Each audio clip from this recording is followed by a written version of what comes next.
जब से बन के आइला जिंदगी में जान, लागे धरती पे आइला समान, हवा में हम बहिले किए हो धनी तोहरे करनवा।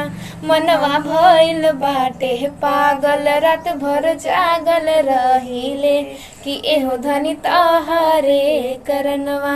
मनवा भइल बाटे पागल, रात भर जागल रहिले। तोहरा सिवा केहू लागे ना अच्छा, इहे है प्रीत के असर हो। हमनी के जोड़ी के लागे ना टोनवा, एही से रहेला डर हो। नजरावल खेत ना आसान, कनी एही से त गजरा ए जान। पिया जी सच कहिले किए हो धनी तोहरे करनवा। मनवा भइल बाटे पागल, रात भर जागल रहिले किए हो धनी तोहरे करनवा। मनवा भइल बाटे पागल, रात भर जागल रहिले। कैसे करी हम राजा जी बखान, तोहार होठ के छोट मुस्कान देखी के हम ढहिले किए हो धनी तोहरे करनवा। मनवा भइल बाटे पागल, रात भर जागल रहिले किए हो धनी तोहरे करनवा। मनवा भइल बाटे पागल, रात भर जागल रहिले। चेहरा बा भोला भाला मन सूद सोना, ले लेला जान मिठ बोल के।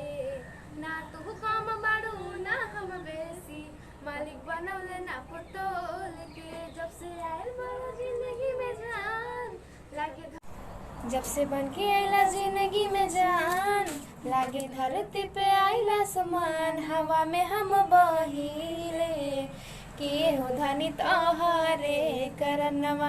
मनवा भइल बाटे पागल, रात भर जागल रहिले कि एहो धनी तोहरे करनवा। मनवा भइल बाटे पागल, रात भर जागल रहिले।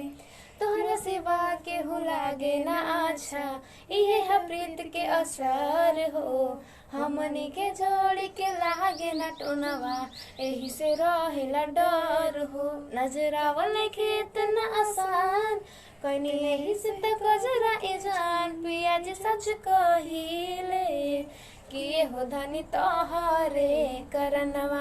मनवा भइल बाटे पागल, रात भर जागल रहिले किए हो धनी तोहरे करनवा। मनवा भइल बाटे पागल, रात भर जागल रहिले।